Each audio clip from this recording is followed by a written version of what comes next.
धर्म चक्रवर्ती देवादिदेव परमात्मा महावीर स्वामी परम पुण्य के उदय से परमात्मा के शासन के अंदर में हम सभी को जन्म प्राप्त हो चुका है और ज्ञानी भगवंत वर्तमान भव में हमें मिले इस जन्म को चार रूप से दुर्लभ बताते हैं। कहाँ हुआ अपना जन्म? आर्य देश में, आर्य कुल में, जैन कुल में मनुष्य के रूप में जब हमने जन्म प्राप्त कर लिया है तब हमें समझाते कि भाग्यशाली चार गति के संसार में इससे श्रेष्ठ दूसरा कोई जन्म नहीं है। और ऐसा श्रेष्ठ जन्म अगर आपको मिल गया है तो इस जन्म में और कुछ भी करने की आवश्यकता नहीं है। एक ही छोटा सा काम आप कर लो। और क्या कर लो? तो समझाते हैं कि जैसा श्रेष्ठ जन्म मुझे मिला है ऐसे श्रेष्ठ जीवन का अब मुझे निर्माण करना है। ऐसा एक छोटा सा शुभ भाव इस छोटे से हृदय के अंदर में आप जागृत कर दो। और ऐसा एक छोटा सा शुभ भाव अगर इस छोटे से हृदय में जागृत हो जाए तो जीवन में बहुत बड़ा परिवर्तन आ सकता है। लेकिन रोज समझा रहा हूं ऐसे कि जीवन को श्रेष्ठ बनाने की बातें करना बड़ी आसान है। वास्तव में अगर जीवन को श्रेष्ठ बनाना हो तो उससे भी आसान है। लेकिन अब मुझे मेरे जीवन को श्रेष्ठ बनाना ही है ऐसा दृढ़ संकल्प करना बहुत मुश्किल है। और संकल्प रहित साधना यानी नींव बिना की इमारत जो दिखने में सुंदर हो सकती है रहने में निश्चित रूप से जोखमी होती है। बाकी संकल्प अगर जो किया जाए तो संकल्प के बल से जानवर भी जिनवर बन सकता है। अद्भुत शक्ति इस संकल्प के अंदर में समाई हुई है। और संकल्प हमें और कुछ भी नहीं करना है, एक ही संकल्प करना है। क्या करना है? जो मैं हूं वो मुझे बनना है। और मैं कौन हूं? इंसान का जन्म पाया मैं एक इंसान हूं। जैन कुल में जन्म पाया मैं एक जैन हूं। मुझे इंसान बनना है, मुझे जैन बनना है। ये प्राथमिक भूमिका की बातें अपन ने बहुत सारी कर ली। कल अपन ने उससे थोड़ा आगे बढ़ने का प्रयास चालू किया। जैन बना के अंदर में जैनत्व, फिर श्रावक जीवन और साधु जीवन, तीन स्टेप है। प्राथमिक, माध्यमिक और उच्च माध्यमिक, ऐसी तीन कक्षाओं में से जाना है। जैन के रूप में जन्म मिलना ये भी हमारा परम सौभाग्य है। जैन के रूप में जन्म पूर्व भव के पुण्य से मिलता है। लेकिन श्रावक दशा तक पहुंचने के लिए पुण्य के साथ पुरुषार्थ करना पड़ता है। और उसमें से साधु पद पर जाने के लिए प्रचंड पुरुषार्थ की आवश्यकता रहती है। आज हम कम से कम जैनत्व की भूमिका को जीवन में मजबूत रूप से पकड़ रखे हैं। कई बड़े बड़े कई सालों के साधक मिलते हैं निर्मल भाई। गुरुदेव अब करीब करीब तो चलता है, फिर भी कभी कभी हो जाता है। अभी 25, 30, 40 साल से नित्य आराधना के अंदर में ऐसे देखने के बाद लग जाए कि भाई ये बड़े धर्मात्मा श्रावक होंगे। और वो लोग भी जब कहे कि गुरुदेव ऐसे महीने में 2-4 बार रात्रि भोजन हो जाता है गुरुदेव, बाकी तो नहीं करता मैं, लेकिन ऐसे संजोग आते हैं ना मैं कर लेता हूँ गुरुदेव। खास नहीं, लेकिन महीने में 1-2 बार क्या अभी गुरुदेव फंक्शन वगैरह में जाना पड़ता ना तो कन्मुल खाना पड़ता। गुरुदेव क्या करना, अभी अपने लिए दूसरे को तकलीफ क्या देना है। आવું જ્યારે જે કે મુકેશ લેને કહું કે ભાઈ તારા માટે બટાકાના બદલે કેળાનું શાક બનાવવા માટે તું તારા વેવાઈને કે તારા એને ત્યાં કહેતો નથી અને એ જ તને જો ડાયાબિટીસ થઈ હોય તો વગર સાકરની ચા બનાવવા કહી શકે ને ભાઈ।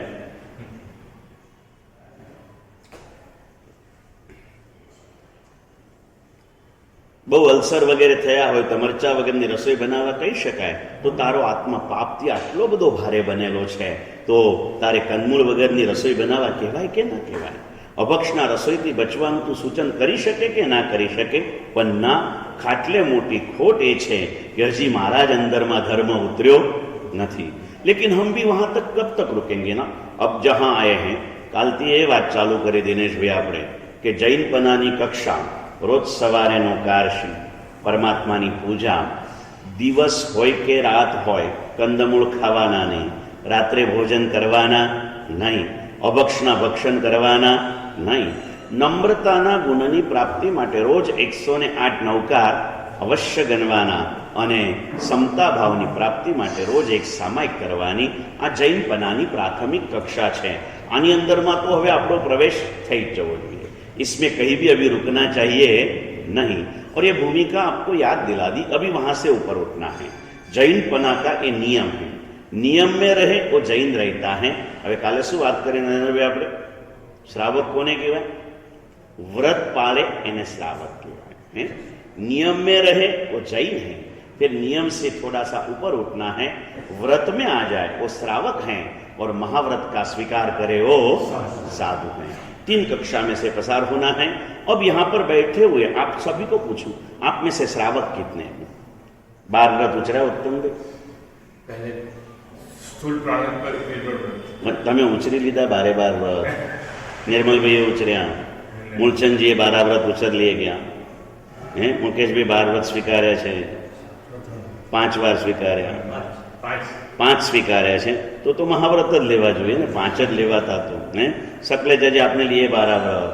सकलेजा जी के मैं कैसे ले सकता हूँ? मेरे गुरु ने नहीं लिए तब तक मैं कैसे लूँ? भले मैं उम्र में बड़ा हूँ लेकिन धर्म में उनके पीछे पीछे चल रहा हूँ.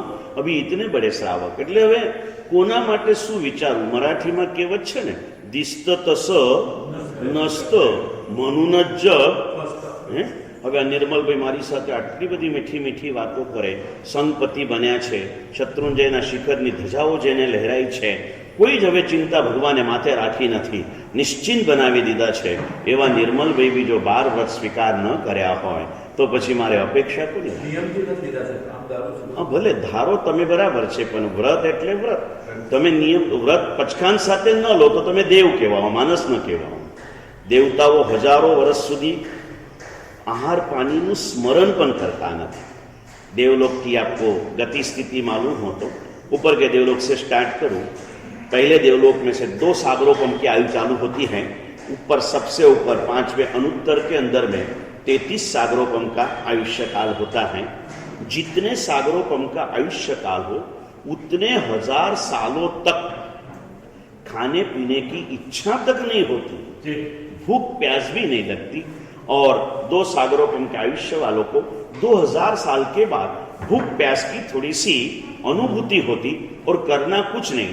अपन जो पेट भरने के बाद में जो ढेकर खाते ना, ओडकार, एक ओडकार खा लिया એને અમૃતનો ઓડકાર કહેવાય.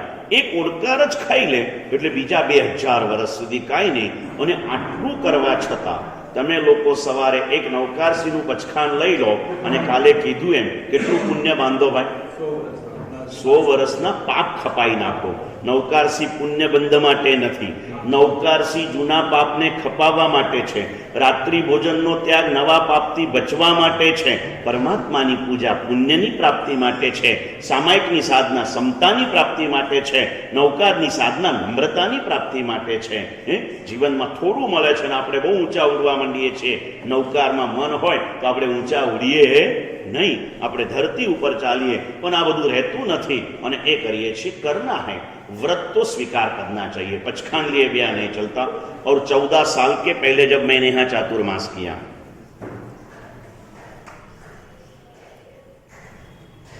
और उसी समय में प्रशमरति महाराज की प्रेरणा से 1-2 साल के पहले विदर्भ जैन महासंघ की स्थापना हुई थी. और हमारे कलिकाल के जीवों का बहुत सारे विशेषण के अंदर में एक गुण बताया है, प्रारंभेशुरा. बस कोई भी काम करते हैं ना तब बड़ा उल्लास होता है.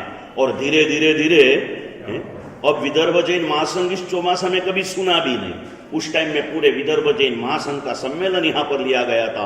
विदर्भ के सभी गुरु भक्तों का मिलन यहाँ पर कराया गया था, उनका बहुमान कराया गया था. याद है ना रोहित भाई? ये किया गया था. और उसके आगे की स्टेप तक पहुंचे थे. विदर्भ जैन युवक संघ की स्थापना का भी प्रयास, प्रशमरति महाराज इस प्रदेश के जानकार थे, उन्होंने प्रयास किए. मैं एक सिर्फ साथ में था, सारे प्रयास उनके थे. लेकिन कहाँ गया विदर्भ जैन महासंघ? कहाँ गया विदर्भ जैन युवक संघ? कहाँ गए वो विदर्भ के गुरु सेवक? कुछ पता नहीं है. विहार यात्रा में आज भी वो लोग सेवा कर रहे हैं. 12 महीने में एक बार, विदर्भ की कैपिटल सिटी है ना ये, और यहाँ पर हर साल बड़े बड़े गुरु भगवंत आते हैं। एक बार अगर मिलन हो जाए तो आप लोगों को भी मालूम हो कि हमारे यहाँ विदर्भ में क्या क्या चीजें होती है, कैसे कैसे लोग किस प्रकार की सेवा हमारी कर रहे हैं, कहाँ का साधु साध्वी जी को मुश्किलियां हैं और हमें क्या कहाँ करना चाहिए है? आप आपकी सारी शक्तियां क्या कर रहे हो? नदी के अंदर में पानी का लोटा ढोल रहे हो, प्यासे को पानी पिलाने की आपकी कोई मंशा नहीं है। मैं जो करूंगा इतवारी में करूंगा, मैं जो करूंगा नागपुर में करूंगा। अरे जहां जरूरत है वहां कर, नहीं तो फिर रोना पड़ेगा, कभी प्यासे को पानी पिलाया नहीं है, बाद आंसू बहाने से है? क्या फायदा? कुछ फायदा नहीं। અહીંયા ઘર આંગણમાં આવો એટલે ખૂબ વિનંતીઓ કરો અને એમ લાગે કે હો કેટલા મોટા ભગત છે, કેટલા મોટા ભગત છે, અને અહીંથી ગયા પછી महाराज साहेब रस्ताમાં ભૂખ્યા છે, તરસ્યા છે, ઊંઘવાની જગ્યા મળી કે ન મળી, कोई जातनी तपास नहीं। ये सिर्फ नागपुर वालों की हालत नहीं है, हमारे संघों की सांघिकता मानसिकता इस दशा के अंदर में करीब करीब अधिकांश लोगों की, कई ऐसे 10-20% लोग हैं जो दुनिया के कोने में जाने वाले साधु साध्वी जी भगवंतों का ध्यान रख रहे हैं। और इसीलिए साधु साध्वी जी की इस वेश का पुण्य है, महावीर के वेश का, उनको कभी भूखे प्यासे रहते नहीं, और रहना पड़ा तो उसमें अधिक खुशी हो, ऐसी उनकी मानसिकता गुरु भगवंतों ने तैयार कर ली है। पुण्यशाली ये करना चाहिए। ये जब आया मैं यहां, उस समय में पहले व्याप पूरे विदर्भ के युवकों की 5 शिविर करने का प्रयास किया। उसके अंदर में इतवारी संघ के तो पूरे ट्रस्टी थे, गणेश काका, निखिल भाई वगैरह भी। गणेश काका उस समय स्ट्रांग थे, निखिल भाई और पूरा इतवारी संघ, वो विदर्भ जैन महासंघ के अगेवानों में वो 2 लोग थे, और इधर के मिलके बहुत प्रयास किया। पहली शिविर में विदर्भ के युवाओं को लाने के लिए बहुत परिश्रम करना पड़ा। निखिल भाई के साथ कोई આવવા તૈયાર ન થતા।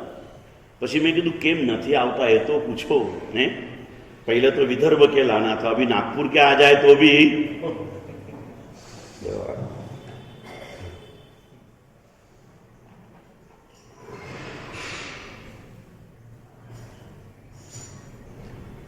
फिर उन्होंने भी थोड़ा आवे, हमने आवे घनी वखत नवा नवा सर्वे था અને પછી આવે આનાથી આટલું થાય, ઘણા બધા લોકોના સર્વેમાંથી उन्होंने एक निष्कर्ष निकाला।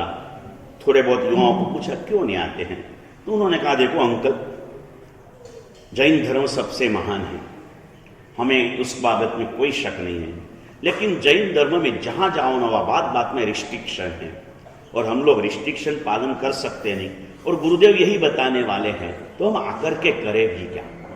हमें सब पता है जैन तरीके शू कराय ने शू न कराय। किरण भाई तमने खबर है ने बधी के नहीं खबर? जैन तरीके शू न कराय खबर है ने? नहीं क्या खबर? प्राथमिक भूमिका तो बधाने खबर है ने, जैन तरीके शू कराय ने शू न कराय, लेकिन सारी चीजें जानते हैं अंकल जी। लेकिन जैन धर्म में जहां जाओ ना वहां रिस्ट्रिक्ट, ये मत करो, ये मत करो, ये मत करो, ये मत करो, और हम रिस्ट्रिक्शन नहीं पालन कर सकते, इसलिए हम नहीं आना चाहते। फिर उन्होंने कहा कि एक बार तो आओ, पहले संडे को आओ, फिर नहीं आना है तो मत आओ। पिल्ला रविवारे आखो हॉल खचाखच भराई जाए, खूब मेहनत पछी याद आवे ने सीन आखो एकला भाईओ होता युवानो, અને બધું લગભગ 400-450 યુવાનો ભેગા થયા, અને આ મારી પાસે ડાયગ્નોસિસ આવી ગયેલું હતું, એટલે મારે તો હવે ખાલી ટ્રીટમેન્ટ આપવાની હતી ને, એટલે એની અંદરમાં વાત થઈ। પછી મેં કીધું કે ભાઈ यहाँ पर एक आपकी जो साइकोलॉजी, आपके मन में जो कुछ है वो मेरे पास आ चुका है। आपको यही लगता है कि जैन धर्म में हर जगह पर रिस्ट्रिक्शन है, पता? तो लगभग बधा बोले कि हाँ सही बात है गुरुदेव। मैंने बोला ठीक है। मैंने बोला अब मुझे ये बताओ, मुझे तो पता नहीं कि जैन धर्म में रिस्ट्रिक्शन कहाँ पर है, भगवान ने कौन सी चीज पे रिस्ट्रिक्शन किया, मुझे कुछ भी पता नहीं है। अब आप मुझे बताओ कि भगवान ने कौन सी चीज का रिस्ट्रिक्शन किया। रिस्ट्रिक्शन मतलब मनाई ना, रिस्ट्रिक्शन नो तो सुधार बराबर ना, मनाई। मैंने बोला खाने की रिस्ट्रिक्शन है, पीने की, सोने की, घूमने की, बोलने की, देखने की, कोई चीज की मनाई नहीं, हर चीज की छूट है। नहीं नहीं, लेकिन बोले कंदमूल नहीं खाना, आइसक्रीम नहीं खाना, थम्सअप नहीं पीना, ये नहीं करना, वो नहीं करना। मैंने बोला अमुक चीजों की मनाई की, खाने की मनाई नहीं की ना, तो इसको रिस्ट्रिक्शन नहीं बोलते, लिमिटेशंस बोलते। क्या बोलते भाई? रिस्ट्रिक्शंस और लिमिटेशन में बहुत बड़ा अंतर है। और मैंने बोला चलो धर्म के लिमिटेशंस, अब रिस्ट्रिक्शन नहीं है, ये लिमिटेशन है। इतना पहले आपको एक्सेप्ट हुआ है तो बात आगे बढ़ाओ। रिस्ट्रिक्शन नहीं है, क्या है हर चीज में लिमिटेशन। रिस्ट्रिक्शन मतलब मनाही, कोई चीज की मनाही नहीं, देखना भी चाहिए। और इसीलिए तो देखने के लिए भी भगवान ने सारी दृष्टि हमें दे दी। देखने की मनाही नहीं की, देखने की दृष्टि हमें दे दी। सुनने की मनाही नहीं की, सुनने के लिए क्या सुनना, सुने हुए का क्या तात्पर्य निकालना, इसकी सारी कलाएं प्रभु ने हमने बता दी। बोलने की कला, सुनने की कला, खाने की कला, सब कलाएं भगवान ने बताई।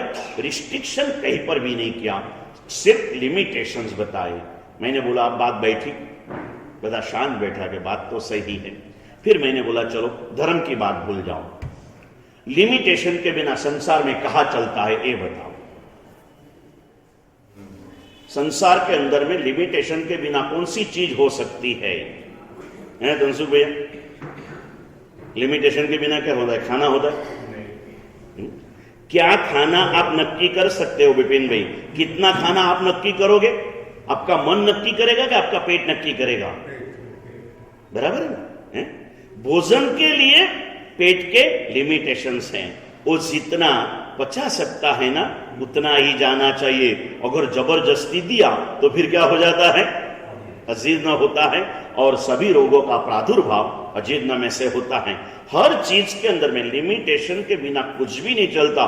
कपड़े के शोरूम में चले जाओ, कौन सा कपड़ा लेना, कौन से कंपनी का लेना, कौन से कलर का लेना, कौन से डिजाइन का लेना, कितनी कीमत का लेना, ये आप नक्की कर सकते हो। बाहर निकलने के बाद में कौन से टेलर के पास जाना, ये आप नक्की कर सकते हो। नागपुर में सिलाना या बंबई में जाके कपड़े की सिलाई कराना, ये भी आप नक्की कर सकते हो। लेकिन कपड़े की साइज कौन नक्की करेगा?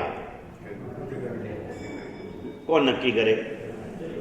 एम न पेलो 50 करोड़ नो मालिक 6 फूट वालो होय અને 500 करोड़ नो मालिक 5 फूट वालो होय, અને પેલો કે ના હું 500 करोड़ वालो છે, પેલો 2.5 मीटर में पेंट बनावे तो હું तो 5 मीटर ની જ બનાવીશ, ना चले। लिमिटेशंस, कपड़े की चॉइस आप कई चीज करते हो, लेकिन आखिरी डिसीजन के ऊपर तो लिमिटेशन आता है और आता है।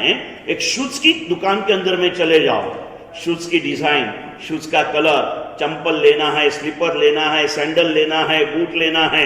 बूट में भी कई सारी डिजाइन आजकल निकल चुकी है। डिजाइन आप नक्की कर सकते हो, कलर आप चॉइस कर सकते हो, कौन सी दुकान से लेना आप चॉइस कर सकते हो। हर चीज की चॉइस आपके पास में। बूट का नंबर वो आपके पाव का पंजा नक्की करेगा, नहीं चलेगा। लिमिटेशंस हर चीज में है, ऐसी कोई चीज नहीं है जिसमें लिमिटेशन नहीं है। चश्मे की फ्रेम आप नक्की कर सकते हो, गोल्डन की फ्रेम कर सकते हो, उसके डायमंड लगा सकते हो। चश्मे का आंखों का नंबर, कांच का नंबर जो आंख का होगा ना, वो लिमिटेशन आएगा। और लिमिटेशन के बिना संसार भी नहीं चलता, तो धर्म कैसे चलेगा? और मैंने आपको पहले बता दिया, 2 साल के पहले की बातें हैं ये सारी, मैंने आपको 2 साल के पहले बताया था। धर्म को धर्म समझ के मत करो, कर्तव्य समझ के करो। और इस बात का हमारे व्यवहार की भाषा में उपयोग होता है। कोई પોતાની ફરજ ભૂલી જાય તો વાતમાં ક્યારેક કોઈ બોલે કે ના બોલે, બિપિનભાઈ એ તારો કઈ ધર્મ બરમ છે કે નહીં? જરા પોતપોતાનો ધર્મ તો સમજો યાર। આવું બોલે લોક બોલી ભાષામાં। માતા પિતાને પાણી નથી આપતો, ભાઈ તારો ધર્મ ખરો કે નહીં? કે ના કે? પેલી વહુ આખો દિવસ સામાયિક કરતી હોય અને સાસુને જમવાના ટાઈમે જમવા ના આપતી હોય તો પડોશીને કે ના કે? તારો ધર્મ શું છે? પહેલો ધર્મ ઘરના મા બાપને ભગવાન માનીને પૂજવાનો છે, એવું કે ના કે? તો એ ધર્મ જ છે ને। ધર્મ ઇઝ ઇક્વલ ટુ કર્તવ્ય। પણ તમે ધર્મને એટલા બધા મહાન માનીને બેઠા કે ધર્મ કર્તવ્ય છે એ વાત ભૂલાઈ ગઈ। धर्म कर्तव्य છે વાત ભૂલાઈ ગઈ। ના ભૂલશો, ધર્મ કાંઈ નથી, जीवन जीववानी कला। सुबह से जागने से रात को सोते तक हम जो भी करते हैं वो नियम के साथ करो, इसका नाम धर्म है। इससे बढ़कर धर्म है भी क्या? धर्म मतलब जीवन जीने का रास्ता है, उससे बढ़कर कुछ नहीं है। ऐसा धर्म हमें मिला, जैन कुल में आ चुके, जैन कुल में आने के बाद में धर्म के पंथ पर चल रहे हैं। लेकिन इतने सालों से चलने के बाद भी हमारी दशा ये है। ओ लड़के की बात आती है ना, ज्योतिषी ने कहा था, ज्योतिषी को बताया, उसके पिता ने कुंडली लेके गए तो बोला तेरा बच्चा बहुत होना है, बहुत वक्त पड़ेगा। बोले सही बात है, 10वीं में 10 साल से पढ़ रहा हूं।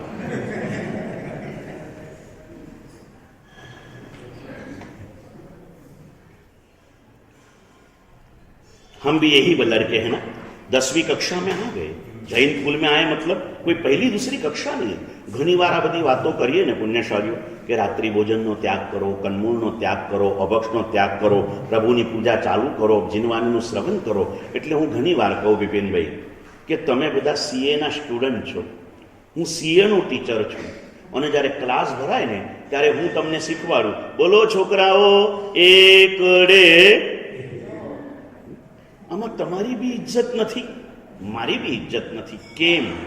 इतने साल बीते, इतने सालों के बाद भी संसार के कोई भी क्षेत्र में आप चले जाओ और जो उपलब्धि जिस कार्य से होनी चाहिए थोड़े समय के अंदर में वो नहीं है, तो आप कितना सोचते हो, क्या चेंज करना चाहिए, करते हो, यहाँ क्यों नहीं करते? जहां परिवर्तन से कोई फायदा नहीं है, नाम परिवर्तन है लेकिन वहां पतन के सिवाय कुछ नहीं है, और जहां परिवर्तन से हमारा उद्वर्तन है उस चीज में हम कभी नहीं सोच रहे हैं. आटला वर्षोથી ધંધો કરું છું સાહેબ, પણ ખબર નહીં સાહેબ ક્યાંય હજી બરાબર આમ જે જામવું જોઈએ ને જામતું જ નથી. જામવું જોઈએ તે જામતું જ નથી. ઘણા લોકો આવીને કે ગુરુદેવ ખવાય છે, પીવાય છે, બધું જ થાય છે, પણ ખબર નહીં શરીર વળતું જ નથી, આમ શરીરમાં સ્ફૂર્તિ આવતી જ નથી. બધું મેડિકલ ટ્રીટમેન્ટ કરી, બધું કર્યું, પણ કાંઈ ખબર જ પડતી નથી. શું કારણ હશે? ખાધા પછી જો શક્તિ ના આવતી હોય, નાહ્યા પછી જો સ્ફૂર્તિ ના આવતી હોય, ધંધો કર્યા પછી કમાની વધતી ન હોય, તો ચિંતા કરીએ. ધર્મની ફલશ્રુતિ મળતી ન હોય એની ચિંતા કેટલી કરી, કેટલી કરી. થોડુંક કરીએ છીએ ને ઘણું છોડી દઈએ છીએ, ઘણું ભૂલી જઈએ છીએ. મળ્યું છે પ્રભુનું શાસન, કંઈ જ નથી કરવાનું. जिंदगी में समथिंग चेंज, बाकी के सारे कार्य तो हम जन्म जन्म में यही करते आए ना, खाना पीना घूमना फिरना. गई काले एक पत्रिका આવી દીક્ષાની, પેલો મલાડનો યુવાન આવે છે ને એ લઈને આવ્યો, એના પડોશી એના કલ્યાણ મિત્ર છે, એની 2 દીકરીઓ દીક્ષા લીધી. તો આખી હવે દર વર્ષે નવી નવી થીમની પત્રિકાઓ આવતી થઈ ગઈ છે. તો એની અંદરમાં સંયમ સમાચાર તરીકે પત્રિકાનું ટાઇટલ આપ્યું છે. આખી ન્યૂઝપેપર ટાઈપની આખી પત્રિકાનું લખાણ કર્યું છે. એના ટાઇટલ પર લખ્યું છું, શું ખાવું પીવું ને હરવું ફરવું એનું જ નામ જીવન છે? નહીં, કંઈક ઉપર તો ખાવો પીવો, પણ ખાવું છે ને તો હેમવલ્લભ સુરીની જેમ ખાતા શીખો. કોની જેમ ખાવાનું હોય? હેમવલ્લભ સુરીની જેમ ખાતા सीखो. आइम्बिल 9999 हो रहे भूल जाओ पुण्यशाली, और इतवारी संख्या अनुमोदना के भावों को भी अनुमोदना करे. काले मैंने कोई कीधु, तमे कीधु 22 आंबेल काले थया, कोई तिथि नहोती, काई नहोती. हवे केवुं ने तनसुखभाई कहेंगे मावसी हो तो 100 रुपयानी प्रभावना जाहिर कीधी के एना वास्ते भैया नहीं, 100 रुपया माटे तू आंबेल करतो होय ने तो करी ज लेजे, तारी ताकत होय तो करी बतावजे. 100 रुपये में आता क्या है? यहाँ से घर पे एक ऑटो करके गया तो 100 रुपया उड़ जाता है. अनुमोदना का भाव है. क्या है? हृदय में अनुमोदना का भाव. और आपने तो जो आंबेल किया होगा ना, गरम मूंग का पानी, गरम ढोकला, गरम डोसा, सारी चीजें हेमवल्लभ सूरी के आंबेल बताया आपको अमित भाई. गिरनार में रहे रोज यात्रा करवा जाओ, रोज સવારના યાત્રા કરવા જવાનું, પાણી પણ નહીં વાપરવાનું. 1-1.5 વાગે નીચે આવે. પહેલા તો શિષ્યો વગેરે નહોતા. નીચે આવ્યા પછી પોતે હિન્દુ મઠોમાં ગોચરી જતા, અને હિન્દુઓને આવી જાડા જાડા રોટલા, લુખ્ખા રોટલા હોય હિન્દુઓના, અને એના મઠમાં બનેલી દાળ જેમાં હજી મસાલો ન થયો હોય. એ લોકોના મસાલામાં તો શું હોય, ખાલી મરચું મીઠું ને હળદર નાખી દે થઈ જાય. કે આપણા જેવા મસાલા ના હોય, આખા વઘાર કરવાના અને લીમડા નાખવાના અને પુદીનો નાખવાનો, કેટલા બધા ચાળા હોય ને આપણા વાણિયાઓને. તો એ લોકોને હિન્દુઓને કાંઈ ના હોય, મઠના મઠાધીશો સાદી સિમ્પલ દાળ હોય અને રોટલા એ લાવીને મૂકતા લગભગ 1 વાગે. પછી કેટલાય કામ માટે બધા શ્રાવકો ટ્રસ્ટીઓ આવીને બેઠા હોય. નજરે નિહાળવાનું પણ સૌભાગ્ય મળ્યું.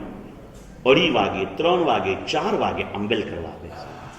એ હવારના ઓરેલા રોટલા, હવારની ઓરેલી દાળ અને એની ઉપર કરવાના આંબેલ, અને એ બી 12-1 વાગે ઓરેલા રોટલા, એ બી ત્યાં તો વહેલા થઈ ગયા હોય પાછા, સાવ ઠંડા ઠીકરા જેવા. એ આવે, અને જ્યારે આવ્યા ત્યાં હું ગયેલો તો મારી બાજુમાં આવીને બેઠા. પછી એમને પેલો એમનું જે રોટલા બાંધેલા હતા કપડામાં એ ખોલ્યા. પછી મને કે મહારાજ એક ટુકડો લો. પહેલાં તો જોઈને ના પાડવાનું મન થાય, પણ આપનારને જોયા પછી ના પાડવાની હિંમત ન થાય. કોણ આપી રહ્યું છે? હે આપનાર એક મહાતપસ્વી લીધેલો એ ટુકડો પહેલા મોઢે મૂકતા પહેલા કપાળે અડાડ્યો કે સૌભાગ્ય છે, આવું આંબેલ તો હવે આ જિંદગીમાં ક્યારે થશે ખબર નથી, પણ આવા ભીષ્મ તપસ્વીના હાથે એક લુખ્ખો રોટલાનો ટુકડો મળ્યો ને એ પણ સૌભાગ્ય છે.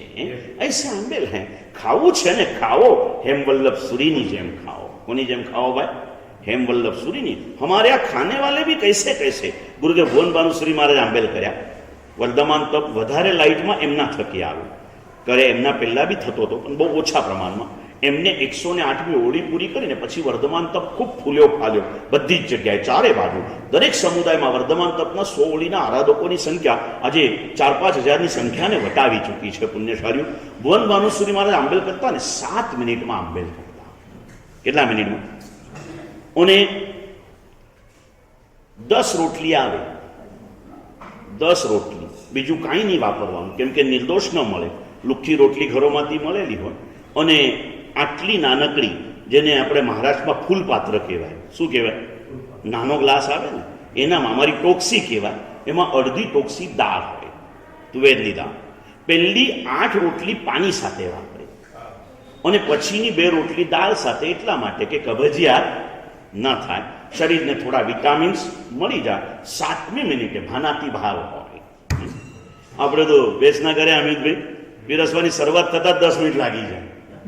સમજ્યા કે નહીં ભાઈ? અને પછી ભાવતું આવે, અનભાવતું આવે, કેવું આવે ખબર નથી. સમજ્યા કે નહીં પુણ્યશાળીઓ? આ બધી ભાવોમાંથી આપણે છતાં એવી રીતે પણ કરે ને એની પણ અનુમોદના કરવા જેવી છે. સમય કેવો ચાલ્યો છે, કરવા જેવી છે અનુમોદના. જે પણ નાનકડા પણ વ્રત નિયમનું પાલન આ કલિકાલમાં કોઈ કરે, उसकी अनुमोदना करने में कई कंजूसाई मत करो. मैं चाहे जितना बड़ा भीष्म तपस्वी हूं, फिर भी कोई सामान्य नौकार से भी करता है तो उसकी अनुमोदना करो. मैं कुछ नहीं कर सकता हूं, फिर भी जो कुछ थोड़ा सा करे उसकी क्या करो ललित भाई? अनुमोदना करो, प्रशंसा करो. शुभ कार्य की प्रशंसा हमारे अंतरात्मा में शुभ कार्य के प्रति एक श्रद्धा और सत्व को प्रकट करता है. करते रहो, सिर्फ तब के लिए हर चीज में. આપણે ત્યાં ખબર છે ને ભીમા કુલરિયાની વાત તો સાંભળેલી છે ને બધાએ. ભીમા કુલરિયાનો ઇતિહાસ ખબર છે ને સુરેશભાઈ? પહેલું નામ એનું લખ્યું મંત્રીએ 7 દ્રમ વાળાનું. 10,000 वाला पाछल, लाख रुपया वाला पाछल, 10 लाख वाला पाछल, करोड़ वाला पाछल. पहलू नाम कोनु लख्यू भाई? उसमें आगे वाले कोई लोग थोड़े से ऊंचे नीचे भी हो गए. बोले मंत्री आप बराबर नहीं कर रहे हो, आप सत्ताधीश हो इसलिए कुछ भी करते हो, हमने इतना बड़ा दान दे दिया और फिर भी हमारा नाम नीचे ले लिया. ठीक है, अब उसका नाम लिस्ट में पहले तो लिखने जैसा भी कुछ नहीं है. 7 द्रम में क्या लिखना था? फिर भी लिखना है तो लास्ट में लिखो ना, पहले क्यों लिखा? और मंत्री शांति से सुन लिया. मोटानी मोटाई समता भावમાં હોય. આપણે તો કોઈ આવું કહી દે તો આપણી મોટાઈ છંછેડી ઉઠે ને. કોઈ સંભળાઈ દે 4 માણસ વચ્ચે તો આપણી મોટાઈ છંછેડી ઉઠે. તમારી ને મારી બી, મને 2 માણસની વચ્ચે સંભળાઈ દઉં, શું સમજે તારા મનમાં? એમ થઈ જાય. નહીં, બડો કા બड़प्पन. હર ચીજ में समता भाव में રહીને મેં મંત્રીએ સાંભળી લીધું. પછી કીધું તમારી વાત એકદમ સાચી છે, તમે આટલું બધું દાન કર્યું, તમારું નામ ઊંચું જ આવવું જોઈએ, પણ એક સમજી લેજો, તમે છે ને ઘણામાંથી થોડું આપ્યું છે, એને બધું આપ્યું છે. હવે બોલો નામ क्या रहा? और सभी ने हाथ जोड़ा. फिर आर्गुमेंट नहीं, इसकी नाम है समझदारी. एक बार मैंने बोल लिया, फिर वो कुत्ते की पूंछ पकड़ी है तो अभी कुत्ता काटेगा तो भी मैं छोड़ूंगा.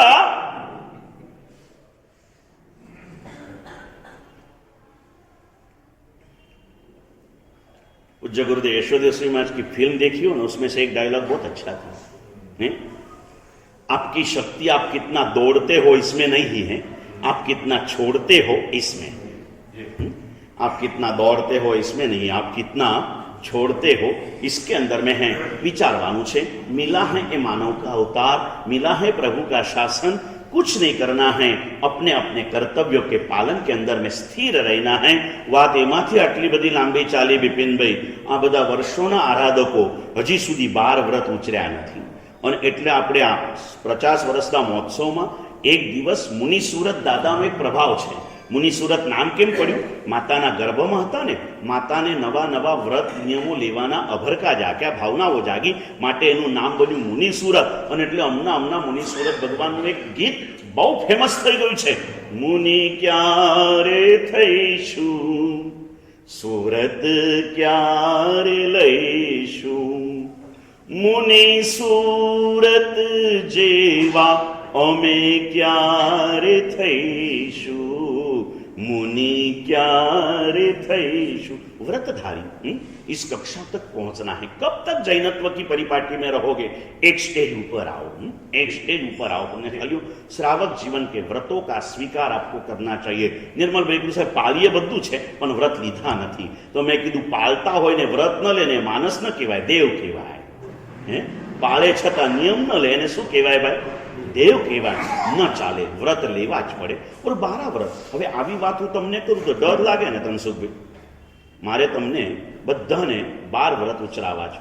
संगमनेर में हमारे मुनि सूरत दादा के जिनालय की 25वीं सालगिरह थी। एक दिन मैंने महोत्सव का एक दिन मेरा था सकल संघ को 12 व्रत उचराने का। घणी वखत एकनी एक वस्तु तमे नाना पाये पण लई शको छो, मोटा पाये पण लई शको छो। पण नानामां आवी गया पछी मोटामां आवता वार नथी लागती। अहींया घणा लोको आवे ने टिकिट कन्फर्म ना होय, पाछुं जवुं होय એટલે પેલા પરાગભાઈ જેવા શું કે એક કામ કરજો ને, સાદી ટિકિટ લઈને ડબ્બામાં ઘૂસી જજો ને, પછી ટીસી ને 100 રૂપિયા આપશો એટલે જગ્યા થઈ જશે। બસ એક સાદી રીતે, સાદગીથી એકદમ બેઝિક લેવલ ઉપર વ્રત લઈ લેજો। બેઝિક લેવલ ઉપર લીધેલા એ વ્રત તમને મહાવ્રત સુધી પણ पहुंचाड़वा माटे सक्षम छे। लेना है, करना कुछ नहीं। पहला व्रत क्या है अमित भाई? स्थूल प्राणातिपात वीरमन व्रत। एनो अर्थ शुं भाई? हालता चालता निरपराधी जीवों ने मारवानी बुद्धिथी मारवा नहीं। That's all. मारी नाखवानी बुद्धिथी मारवा नहीं। हालता चालता पाछू निरपराधी। कोई तमारो गुનેગાર હોય તો તમને વ્રત નથી આપ્યું હે? એ ઊંચા કક્ષાની વાત થઈ। गुनेगारने मित्र मानवा सुधीनी कक्षा ए साधुतानी पण श्रेष्ठ कक्षा है। साधुता के भी प्राइमरी में एक भाव नहीं आते कि गुने करने वाले को निर्दोष मानकर उपकारी मानू है। माथे वागर बांधी अने पेला गत्सु कुमाले विचार कर्यो कि आवो ससरो फरी फरी भवचक्र में जेटला ससरा मळ्या एने एवी पागड़ी बांधी के मारो संसार वधतो गयो। धन्य छे आ 100 मील ससरा ने, एने मने एवी पागड़ी बांधी आपी कि मारो संसार। ये कक्षाएं बहुत ऊपर कक्षा की हैं। ये बोलना बहुत आसान है। बोलते बोलते विपिन भाई ने मेरी 4 बातों को मना कर दिया और टेंशन में आ गया, सरदर्द हो गया ना, तो मन में से विपिन भाई को कितने आशीर्वाद सरदर्द न उतरे तब तक दे देता हूं। तो ये पूरी बाघर बीटना, उसके ऊपर अंगार लगाना, उसके ऊपर लगाना, इधर बैठ के बोलना कदाच हो जाता है, क्योंकि उसके लिए तो सिर्फ एक चाहिए, उसे सहन करने के लिए यहां पर हिम्मत चाहिए। वहां तक न पहुंचे तो कुछ नहीं। कितना सीधा साधा व्रत है ना सुरेश भैया?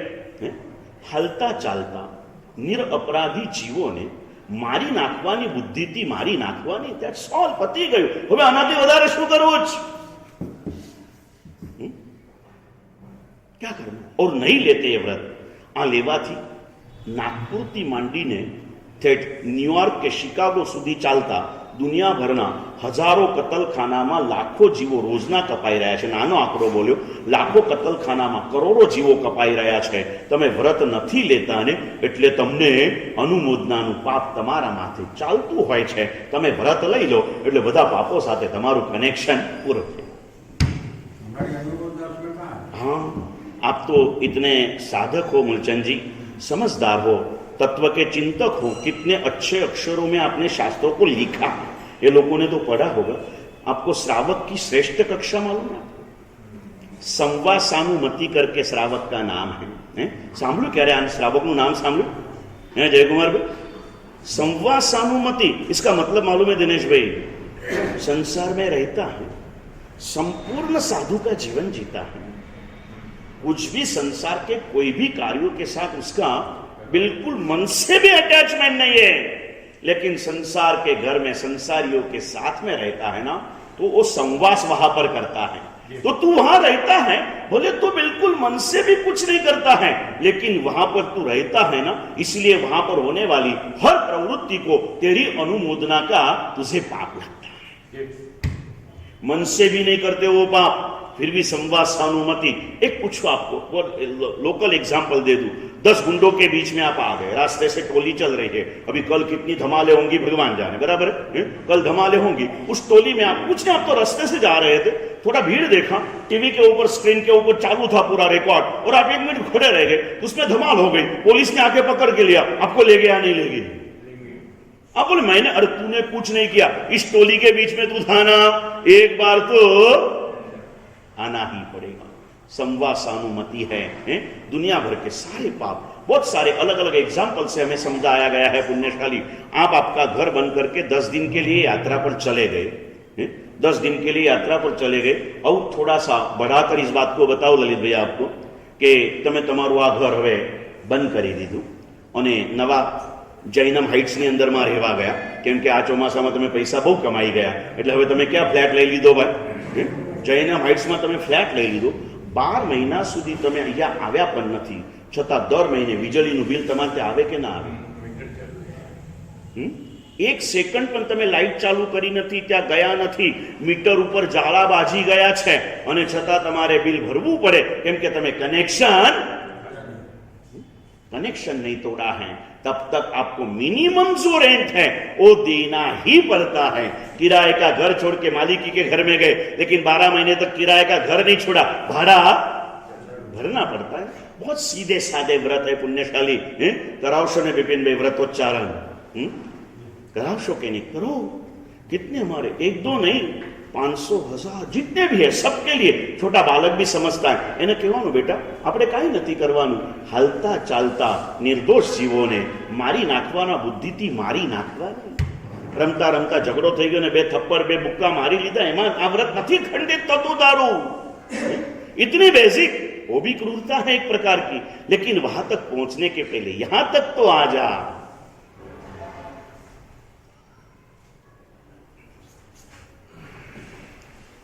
आना द्वारा मननी शुद्धि थाय और जैन शासन जो है ना पुण्यशाली, प्रवृत्ति से अधिक परिणति के ऊपर ध्यान केंद्रित करता है। हमारी प्रवृत्ति में क्या है, इसके बजाय हमारी वृत्ति में क्या है। अगर तुझे करना ही नहीं है तो फिर तुझे पचखान लेने में तकलीफ क्या है, तकलीफ क्या है। फिर उसकी छोटी बड़ी सावधानियां होती हैं। कोई भी व्रत नियम लेते हैं, घर के अंदर में एक छोटी सी चीज खरीदारी करके भी लाओ ना, तो उसको भी उसके लाइफ तक टिकाने के लिए कुछ थोड़ी बड़ी सावधानियां तो बरतनी पड़ती है ना। ये बरतना है, फिर समझाया जाता है कि भाई देखो अब ये ले लिया, आप दूसरा तो कुछ नहीं करते हो, लेकिन 4 व्हीलर कार पार्किंग कर दिया है। काले हूँ कदाच पाछो पारडी जाऊँ, रामदास पेट जाऊँ, हनुमान नगर जाऊँ, અને તમારે કામકાજ માટે આવવું પડે, અને તમે ગાડી લઈને ત્યાં આવ્યા હો, કલાક મારી સાથે મીટિંગ કરી લીધી હોય, અને ત્યાંથી ઉઠવા જાઓ, અને તરત જ તમે ગાડીમાં બેસી લો અને ગાડી ખોલીને અંદર જતા રહો। હવે તમારે ગાડી ખોલવાની મહેનત ના કરવું પડે, હજી તો ઉપાસ લઈને દરવાજામાંથી બહાર નીકળો ત્યાં એક બટન દબાવો એટલે તમે જતા પહેલા દરવાજા ખોલીને તૈયાર હોય, અંદર તમે બેસી ગયા, સીધા બેસી ગયા, અને તમને ઓલરેડી 10 મિનિટ મોડું થઈ ગયું। મારી પાસે આવે ને એને મોડું તો થાય જ।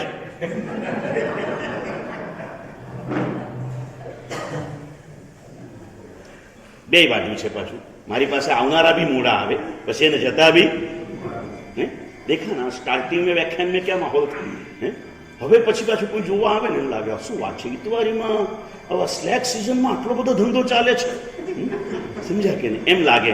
પણ પછી સવારે કોણ આવ્યું હતું, વાત નીકળી વ્યાખ્યાનની, કીધું કાલે બી વ્યાખ્યાન થઈ ગયું, તો એ કે કેટલા લોકો હતા, મેં કીધું 25-30 ભાઈઓ ને 25। શું વાત કરો છો, આટલા બધા લોકો?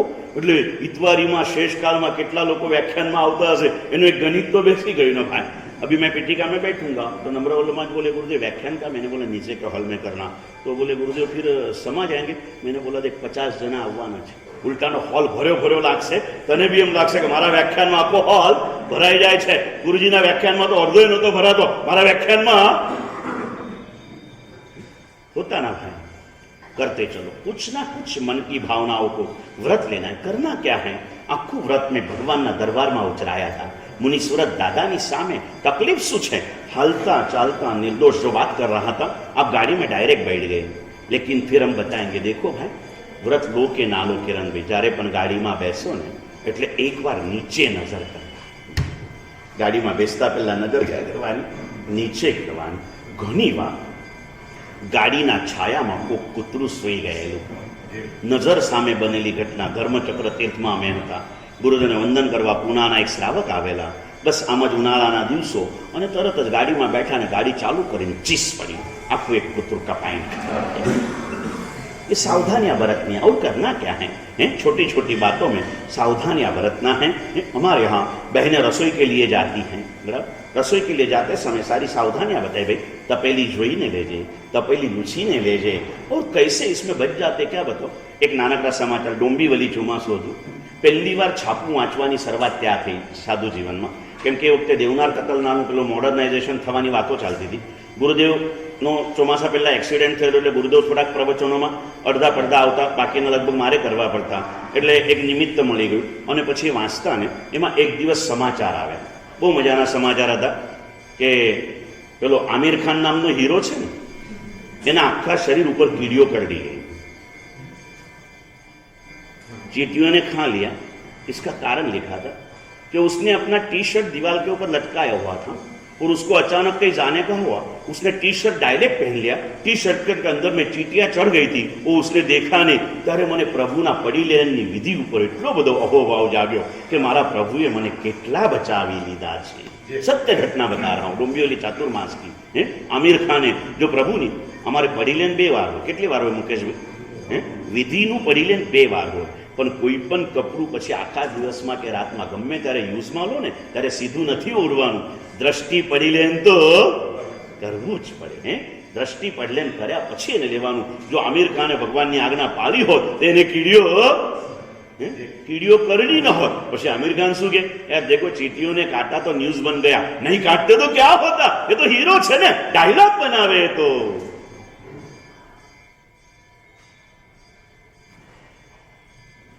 કોઈ ગરીબ માણસનો વાઘ ફાડીને ખાઈ જાય ને તોય ન્યૂઝ ન બને, અને આમિર ખાનને કીડીઓ કરડે તો શું બની જાય ભાઈ? न्यूज बनी जाए ना। ये संसार है, चल रहा है, हर एक की अपनी अपनी कक्षा है, नक्की करो। छोटा सा समय मिला है, व्रत नियम सिर्फ मानव के अवतार में और वो भी जैन कुल में मिलते हैं, और कहीं पर भी ऐसी पापों से बचने की प्रतिज्ञाएं नहीं है। गुरुदेव बहुत सरस मजाना शब्दों में समझावे कि अन्य धर्मों में एवी कहेवत है, जे करे ते भरे। એટલે તમે કરો તો જ તમને પાપ લાગે કે પુણ્ય લાગે। જૈન ધર્મ કહે છે નહીં, જે વરે તે ભરે। જો તમે વ્રત નિયમ નથી લીધા તો બી તમને પાપ લાગે, અને લીધા છે તો કેટલીક વખત અજાણતા પાપ થઈ જાય તોય પાપ ન લાગે। हमारी साधु जीवन की चर्या बताऊँ आपको पुण्यशालियों। हर दरवाजा हो, खिड़की हो, जब भी खोलते हैं या बंद करते हैं, इससे हमें पूंजकर करना चाहिए। અને એમાં લખ્યું છે કે તમે પૂંજી લીધું ઉપયોગપૂર્વક, અને પછી બારણું બંધ કરતા અચાનક કોઈ છીપકલી કે કંઈક આવી ગયું, અથવા અંધારાનો સમય હતો, તમે પૂંજી લીધું, તમને કંઈ દેખાયું નહીં, અને પછી અજવાળામાં ખ્યાલ આવ્યો કે છીપકલી અહીંયા મરી ગઈ છે, મરવા છતાં એક પરિણામને સાચવવા પ્રાયશ્ચિત લેવું પડે, અને પ્રાયશ્ચિત તે બહુ ના આવે। અને જો તમે પૂંજું ના હોય તો તમને વિરાધના ન કરો તો પણ વિરાધનાના પાપ લાગે, पाप लागे। ये सुंदर से भावे व्रत नियमों में जाना है। जैनत्व की भूमिका में तो अभी आपने आना ही चाहिए। अभी अनंत जन्मों के पश्चात मिले हुए जैन शासन की थोड़ा समय हमारे पास में बचा है। कब सांसें रुक जाएगी, कब पलकें ढल जाएगी, कब यहाँ पर धमनियों का ये ब्लड सर्कुलेशन अटक जाएगा, कोई पता नहीं है। जो तक है तब तक। बहुत सुंदर सा धर्मचक्र तीर्थ की जब प्रतिष्ठा हुई ना पुण्यशाली, बहुत बड़े तीर्थ का बहुत बड़ा अंजनशला का प्रतिष्ठा महोत्सव, उस समय में कोई बड़े बड़े संगीतकार सब पहले एंगेज हुए। आज के जितने संगीतकार भी नहीं थे 25 साल के पहले, 22-23 साल हो गए।